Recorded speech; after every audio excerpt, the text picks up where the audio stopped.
Hello दोस्तों, मैं मनीष खरे आपका स्वागत करता हूं अपने यूट्यूब चैनल पर। और जैसा कि मैं पढ़ा रहा हूं समष्टि अर्थशास्त्र में जो दरें हैं, दर कैसे कार्य करती हैं, रेट जिनको बोलते हैं इंग्लिश में, रेट कैसे कार्य करती हैं और जिन रेटों के द्वारा कैसे मुद्रास्फीति की जाती है और कैसे स्टैगफ्लेशन लाया जाता है। ठीक है ना। तो ये सारी चीज़ें जो बैंक दर है, जो दरें हैं बैंकों की, आरबीआई कैसे कौन कौन सी दर किस किस तरीके से प्रभावित करती है, तो मुद्रास्फीति की जाती है और जो तरलता होती है उसे एक निश्चित, कहने का मतलब ये कि एक लेवल में बनाए रखना, ना तो महंगाई होने देना और ना ही मंदी होने देना। एक लेवल में चलते रहने की प्रक्रिया को, मनी की प्रक्रिया को क्या कहते हैं? तरलता कहते हैं। जो तरलता चल रही है, मनी चल रही है, मनी फ्लो हो रहा है, ना तो महंगाई होने दे रही है आरबीआई और ना ही मंदी होने दे रही है। ठीक। जो इस लाइन पे चल रही है पूरी प्रक्रिया, मनी की जो पूरी प्रक्रिया है वो इस लाइन पर ही चलती रहेगी। इसके लिए बैंक, ऐसा तो है नहीं कि कभी कम ना हो कभी ज़्यादा ना हो। अगर जो बैंक की जो दरें हैं उनको घटाया बढ़ाया ना जाए तो ये लाइन पर कभी भी नहीं चलेगी। जो बैंक की जो दरें हैं उनको कम किया जाता है। अगर मुद्रास्फीति बढ़ रही है तो क्या होगा? दरों को कम कर दिया जाएगा। अगर मुद्रास्फीति कम हो रही है तो बैंक की दरों को इस लाइन पर लाने के लिए बैंक की दरों को बढ़ा दिया जाएगा। कई कई बार ऐसा भी होता है कि ये कम हो रही है तो इसको कम और कर दिया जाए। ठीक है ना। जिसके द्वारा विपरीत और संबंध पाया जाता है और कई कई बार सहसंबंध पाया जाता है। तो 4 दरें करा दी थी इससे पिछली वाली वीडियो में, और उनकी जो वीडियो बनाई है उनकी मैं लिंक इसकी डिस्क्रिप्शन में डाल दूंगा और इसकी लिंक उस वाली वीडियो की डिस्क्रिप्शन में डाल दूंगा, जिससे कि सारी वीडियो एक साथ हो जाएंगी तो देखने में कुछ अलग मज़ा आएगा। तो अभी कराएंगे कौन सी? बैंक दर।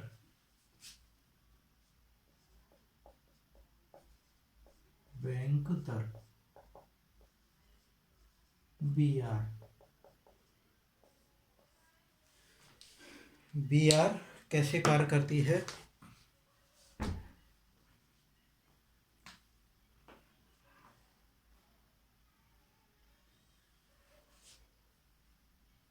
आरबीआई की वह दर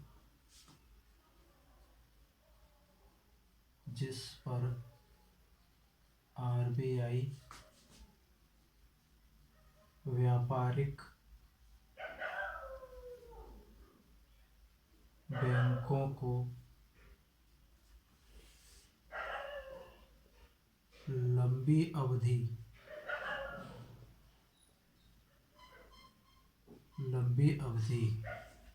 ठीक है ना। लंबी अवधि कितनी होती है? 40 दिन से अधिक।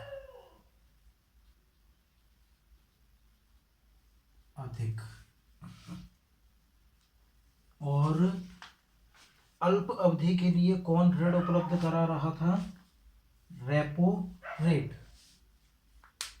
ये 40 दिन के लिए बैंक दर उपलब्ध करा रही है। और किसी को अगर कम समय के लिए, किसी बैंक को कम समय के लिए ऋण चाहिए आरबीआई से, तो वो कौन किस दर के अंतर्गत आती है? Repo rate. रेपो रेट के अंदर आती है, जो 2 से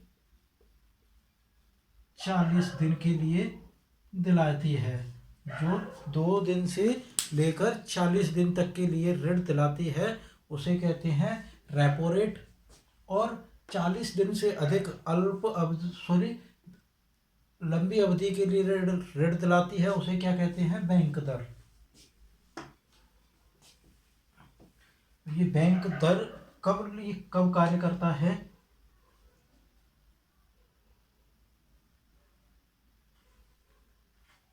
लंबी अवधि के लिए के लिए ऋण उपलब्ध कराती है। ठीक। बैंक दर के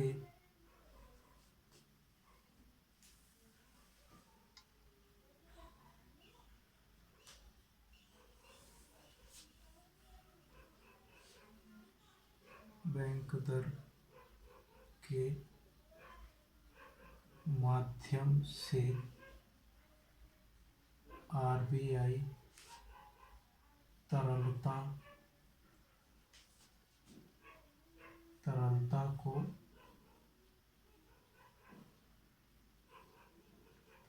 नियंत्रित करती है।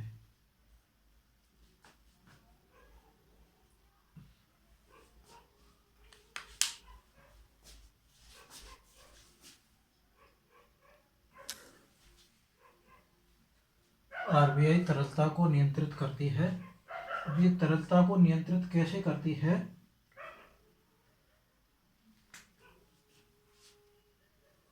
यदि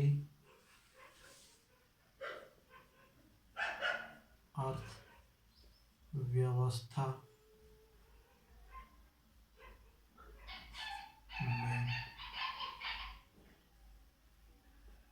मुद्रा का प्रवाह बढ़ रहा है तो यदि आरबीआई मुद्रा का प्रवाह, अर्थव्यवस्था में मुद्रा का प्रवाह बढ़ रहा है, अधिक हो रहा है, तो आरबीआई बैंक दर को बढ़ाकर, तो आरबीआई क्या करेगी? बैंक दर को बढ़ा देती है।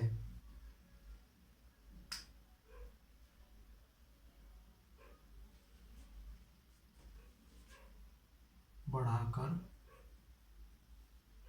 अर्थव्यवस्था में मुद्रास्फीति को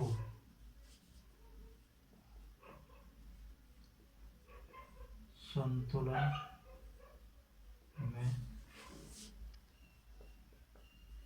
लाने का कार्य करती है।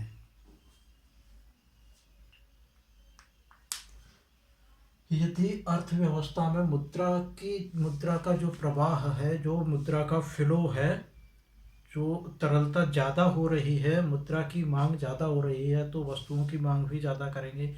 वस्तुओं की मांग ज़्यादा हो रही है तो क्या होगा? आरबीआई अपनी जो दर है, बैंक जो दर है उसको बढ़ा देगी।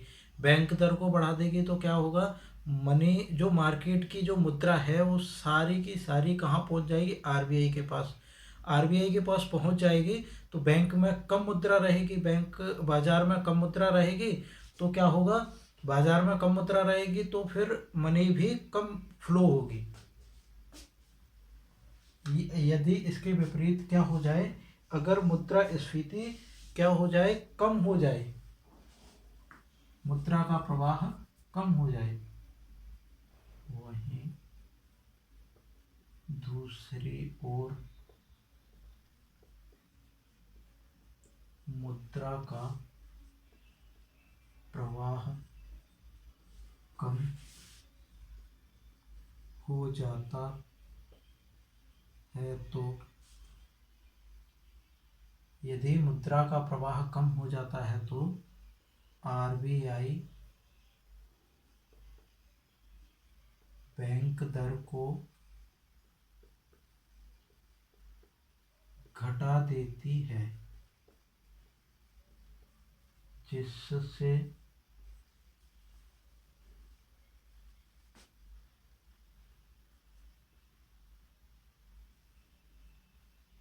अर्थव्यवस्था में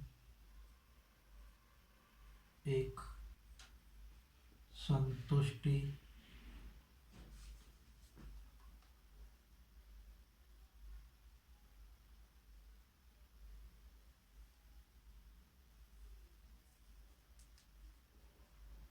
मुद्रा प्रवाह को संतुलन करते हैं।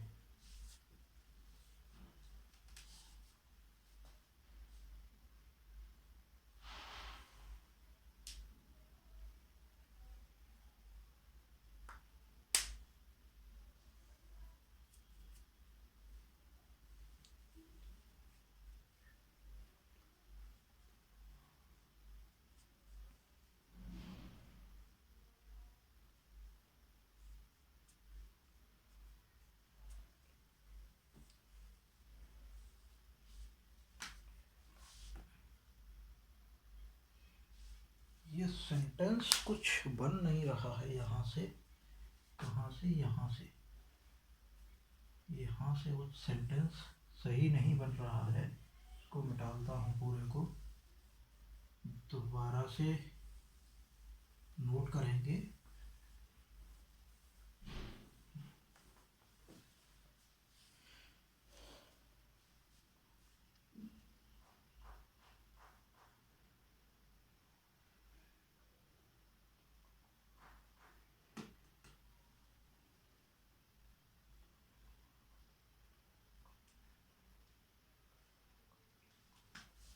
बैंक दर में कमी लाकर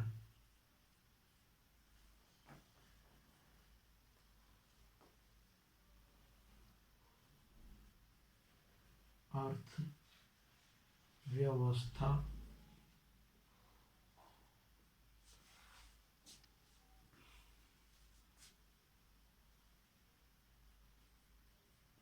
मुद्रा का प्रवाह बढ़ाने का प्रयास करती है,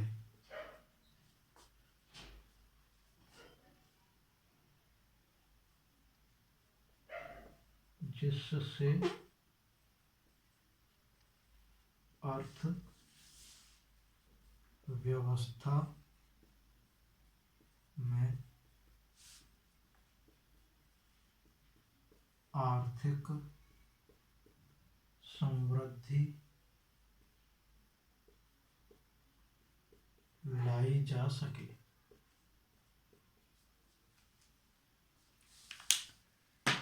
क्या है, अगर मुद्रा जो बैंक दर है, बैंक दर में क्या होता है, जो बैंक की दर है आरबीआई की, उस दर बैंक व्यापारिक बैंकों का जो जितना भी पैसा है आरबीआई में जमा होता है, कुछ हिस्सा आरबीआई के पास जमा होता है, तो आरबीआई उस पैसे का बैंक वालों को ब्याज देता है। ठीक है। और अगर आरबीआई को व्यापारिक बैंकों को ज़रूरत पड़ जाए पैसे की, तो कहाँ जाएंगे व्यापारिक बैंक? किसी पूंजीपति के पास तो जाएंगे नहीं, ना ही आम आदमी के पास जाएंगे। तो वो लोग व्यापारिक बैंक वाले होते हैं, तो वो व्यापारिक बैंक जाती है कहाँ? आरबीआई के पास। आरबीआई के पास अगर कमी पड़ जाती है तो वो जाती है फिर वर्ल्ड बैंक के पास। तो आरबीआई के पास व्यापारिक बैंक के पास अगर पैसे की कमी पड़ी और उसे अगर लोन चाहिए, तो वो कहाँ से लेगी? आरबीआई से। और अल्प अवधि के लिए लेगी इस विधि के द्वारा। जो बैंक दर है उसमें दीर्घ अवधि के लिए 2 से 40 दिन से अधिक के लिए मिलता है। ठीक। अगर मार्केट में मनी फ्लो ज़्यादा है, मार्केट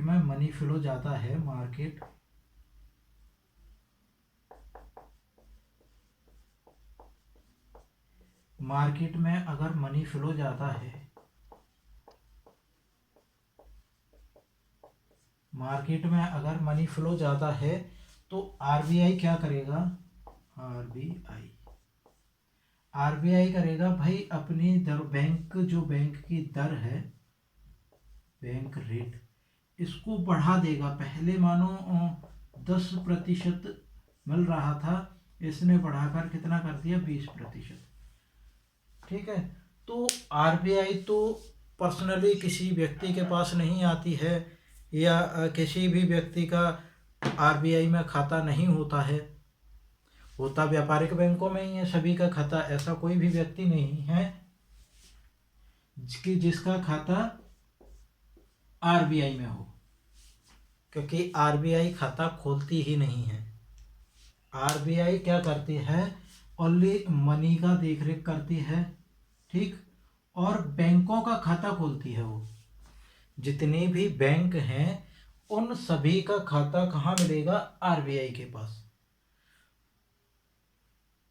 आरबीआई किसी भी पर्सनल व्यक्ति का अकाउंट नहीं खोलती है, वो खोलती है किसका, व्यापारिक बैंकों का अकाउंट खोलती है। अब व्यक्ति को अगर जरूरत पड़ी,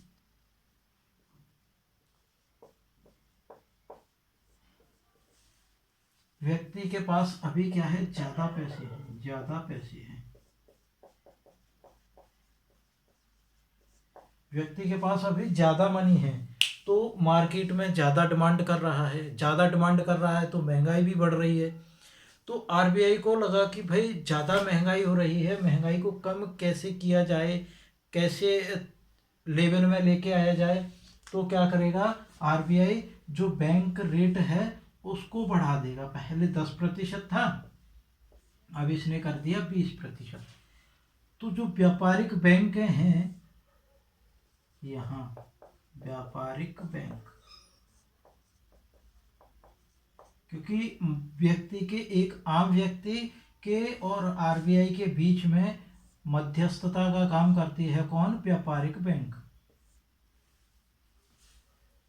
आरबीआई के पास मान लो 50 लाख रुपए पड़े हैं, तो व्यापारिक बैंक क्या करेगा, बोले यार आरबीआई ने 10 की जगह 20% कर दिया है, तो इसको यहाँ आरबीआई के पास जमा कर दो, आरबीआई के पास जमा कर दो। ये आरबीआई के पास जमा करेंगे तो अब ये भी बैंक बढ़ाएगा।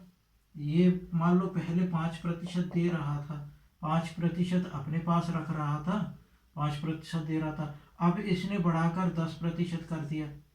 तो जो आम व्यक्ति है वो क्या करेंगे, भाई एक काम करो, 10% मिल रहा है तो बैंक में जमा कर दो, ठीक है ना, 1000 रुपये बैंक में जमा कर दो। जितने भी व्यक्ति के पास होंगे वो बैंक में जमा करेगा, जिसके कारण उसको ब्याज बढ़ के मिलेगा, ब्याज बढ़ के मिलेगा। तो ये पैसा व्यक्ति से कहाँ गया, व्यापारिक बैंक में, व्यापारिक बैंक से फिर आरबीआई के पास।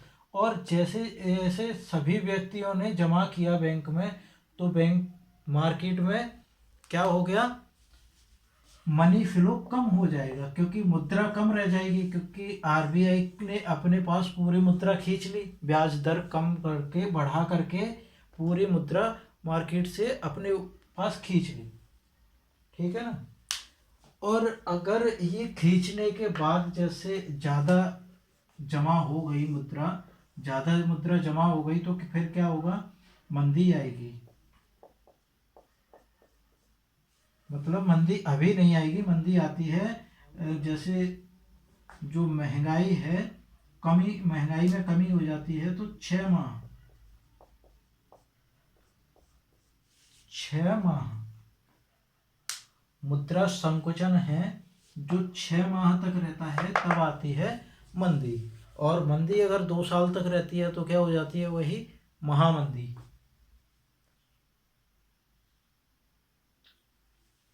यहाँ मनी कम रह गई मार्केट में, बहुत ज़्यादा ही कम रह गई है कि वस्तुएं खरीदने लायक किसी व्यक्ति के पास पैसे नहीं है, उसने सारी ही जमा कर दिए हैं।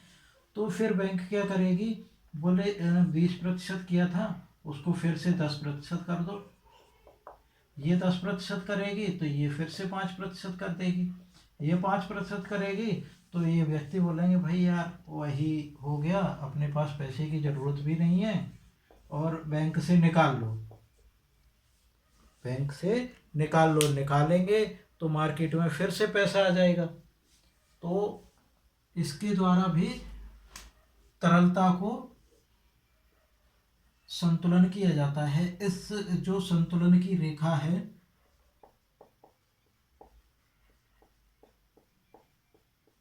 संतुलन की रेखा है, उसको बाजार में जो मनी है उसको लेवल पर रखने के लिए क्या करना होता है, बैंक दर को कम और ज़्यादा करना होता है। ये आवश्यक होता है। अगर ये नहीं करेंगे तो या तो मुद्रा की जो बाजार में जो मुद्रा है बहुत ज़्यादा बढ़ जाएगी, ठीक है ना, या फिर इतनी कम रह जाएगी कि व्यक्तियों के पास पैसे ही नहीं होंगे।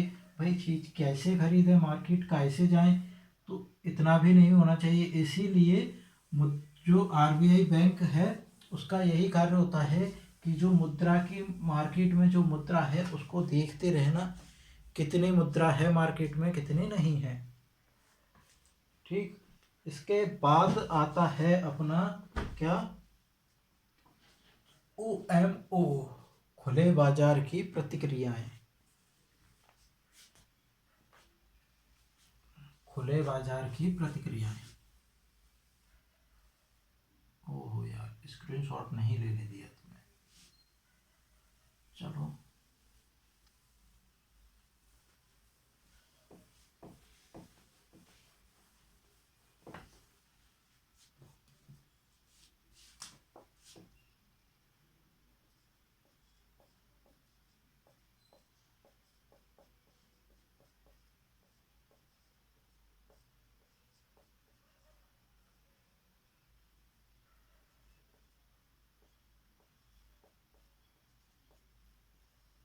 खुले बाजार की प्रतिक्रियाएं, OMO।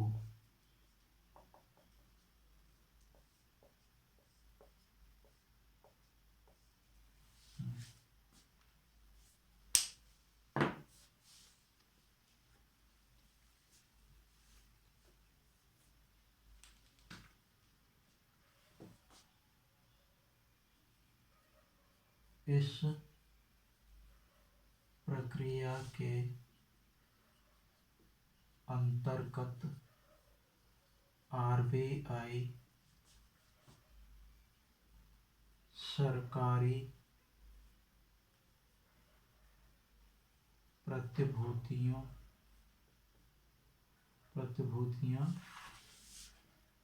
की खरीद बिक्री करती है।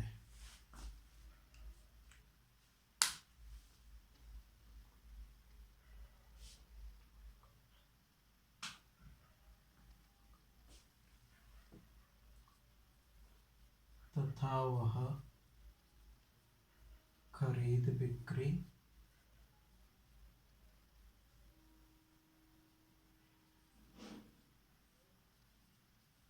आरबीआई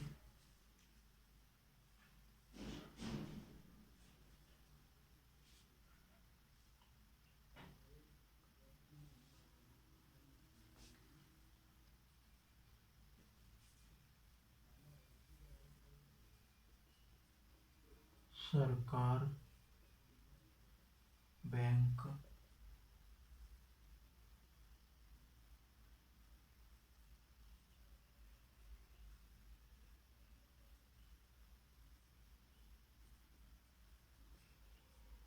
सरकारी बैंक संस्था,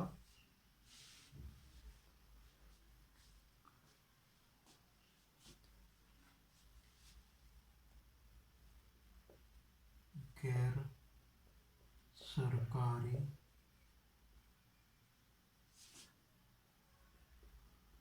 बैंकिंग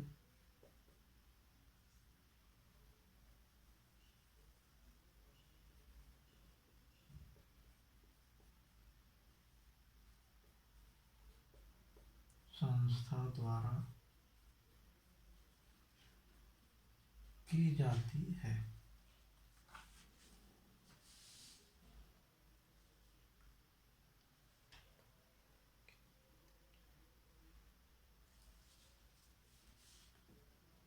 इस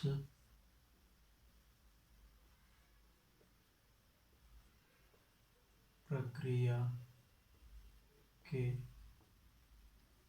माध्यम से भी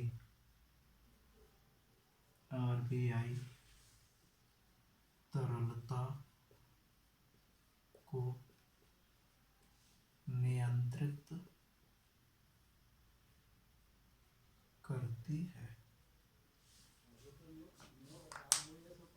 आरबीआई तरलता को नियंत्रित करती है। अभी इसमें क्या है, जो बैंक रेट है, सॉरी, खुले बाजार की प्रतिक्रियाएं हैं, इसमें एक शब्द आया है प्रतिभूतियां। प्रतिभूतियां क्या होती हैं पहले भी बताया है मैंने, और अभी यहाँ आया है तो यहाँ बताना जरूरी है, कि यहाँ नहीं बताया तो फिर प्रतिभूतियां का कोई मतलब नहीं रहेगा और कुछ समझ में भी नहीं आ पाएगा, ठीक है ना। तो प्रतिभूतियां प्रतिभूतियां क्या होती हैं?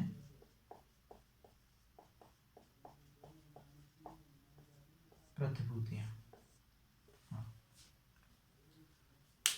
भाई, तुम सबके यहाँ, सभी लोगों के यहाँ किस्तें भरी जाती होंगी, ठीक है ना। किस्त भरी जाती हैं और किस्त वाला तुम लोगों को एक पेज दे के जाता होगा, एक पेज दे के जाता है, उस पर सारी चीज़ें लिखी होती हैं,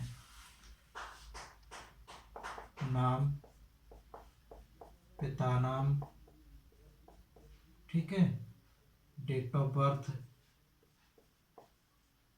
ठीक, और यहाँ कंपनी का नाम लिखा रहता है, कंपनी नाम, किस में किया है, LIC में किया है या कोई सी भी हो, ठीक है। उसके बाद लिखा रहता है अमाउंट,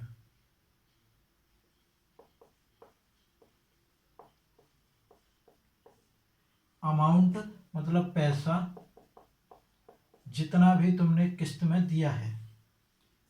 तो जो किस्त में जो तुमने दिया है, मान लो 500 रुपये या 1000 रुपये दिया है तुमने, 1000 रुपये देकर तुमने ये इस पेज को खरीदा है, इस पेज को खरीदा है, तो तुम्हारे लिए ये क्या हो गई, प्रतिभूति। भाई तुमने ये 1000 रुपये दे के एक पेज खरीदा है, ये क्या हो गई, प्रतिभूति, और तुम इसे किसी और को नहीं बेच सकते, ये भी है, तुम इस पेज को किसी और को नहीं बेच सकते। अगर वो 1000 में तुम बेचो ना भी चाहो ना, तो वो ये बोलेगा भाई मैं क्या करूँगा इस पेज का, लेकिन तुम्हारे नाम से है, तुम ही कंपनी में लगाओगे, तुम्हें ही इससे पैसा मिलेगा, मैं क्या करूँगा भाई।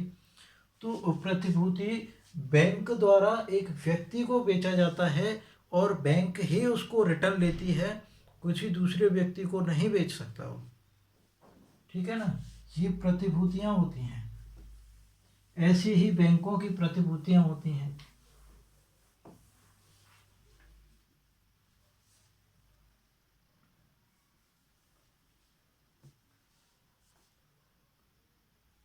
खरीद बिक्री करता है तथा खरीद बिक्री आरबीआई सरकारी बैंकिंग संस्थान, सरकारी बैंकिंग संस्थान और गैर सरकारी बैंकिंग संस्थान दोनों प्रकार से करता है।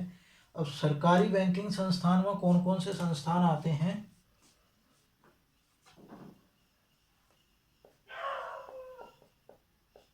बैंकिंग संस्थान,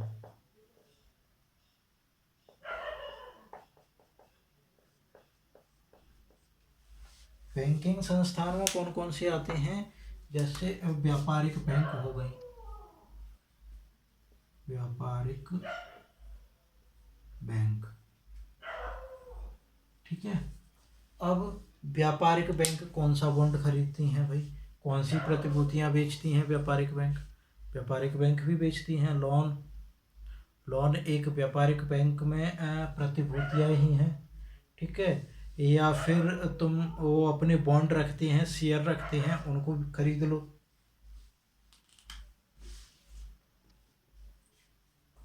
सहकारी बैंक,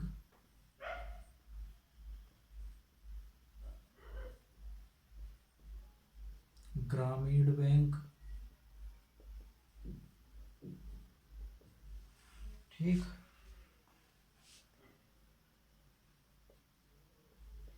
भुगतान बैंक और लघु वित्त बैंक। ये हो गई बैंकिंग संस्थान, सरकारी बैंकिंग संस्थान। कौन से हो गए? व्यापारिक बैंक, सहकारी बैंक, ग्रामीण बैंक और भुगतान बैंक, लघु वित्त बैंक। ये हो गए तुम्हारे 5। और इसके बाद आता है गैर बैंकिंग संस्थान। गैर सरकारी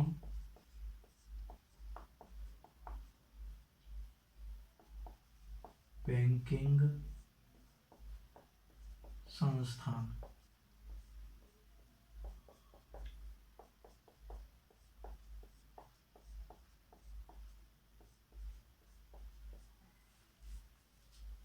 गैर बैंकिंग संस्थान में कौन कौन से आते हैं?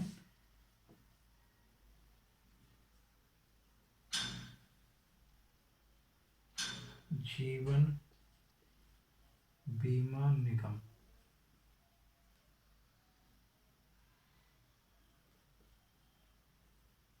इसको बोलते हैं LIC, लाइफ इंश्योरेंस केयर, जीवन बीमा निगम।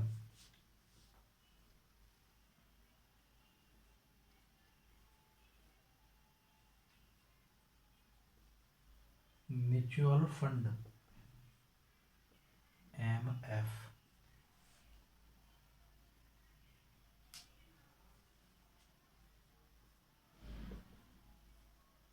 सूक्ष्म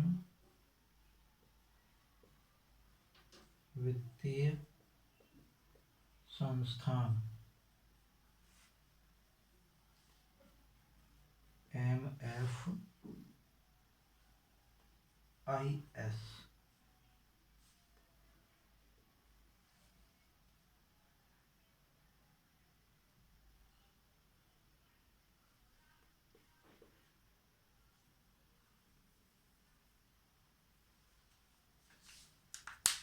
तीन होती हैं।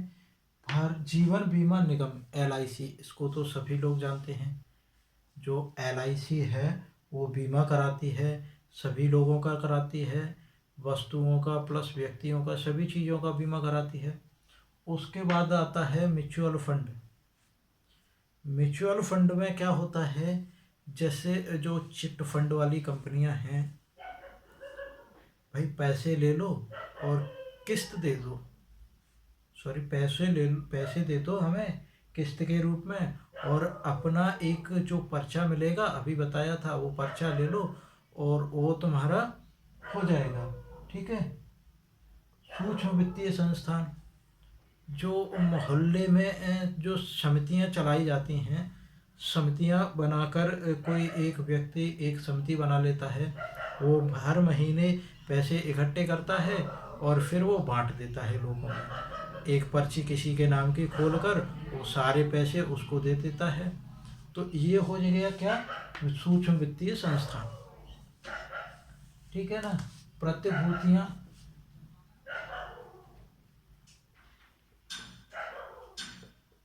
अभी प्रतिभूतियां में थोड़ा बचा हुआ है। प्रतिभूतियां क्या है? 2 प्रकार की होती हैं। कितने? 2 प्रकार की। क्योंकि इसमें भी पर्चा दिया जाएगा तुम्हें किस्त लेने के बाद, इसमें भी कई बार, क्योंकि यहाँ जो सरकारी और ग्रामीण और भुगतान बैंक हैं, इनमें भी पर्चा दिया जाता है और इसमें भी एक पर्चा दिया जाता है, एक पॉलिसी दी जाती है तुम्हें, और यहाँ भी पॉलिसी दी जाती है। तो इनमें अंतर क्या होता है? एक को बोलते हैं बिल और एक को बोलते हैं बॉन्ड।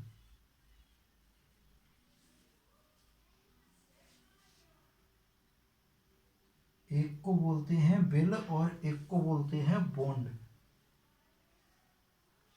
इसमें क्या होता है? इसकी जो वैलिडिटी होती है कितने दिन तक रहती है? 365 दिन या उससे कम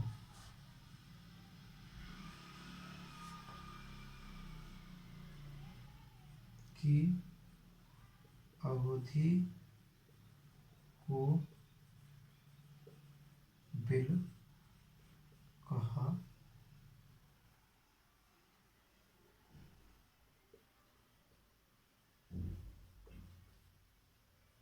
बिल प्रतिभूति कहते हैं।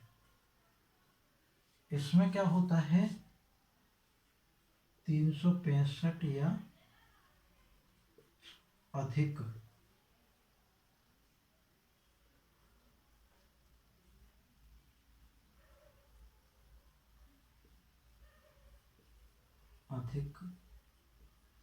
दिन की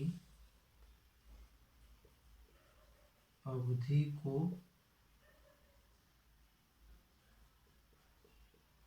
बॉन्ड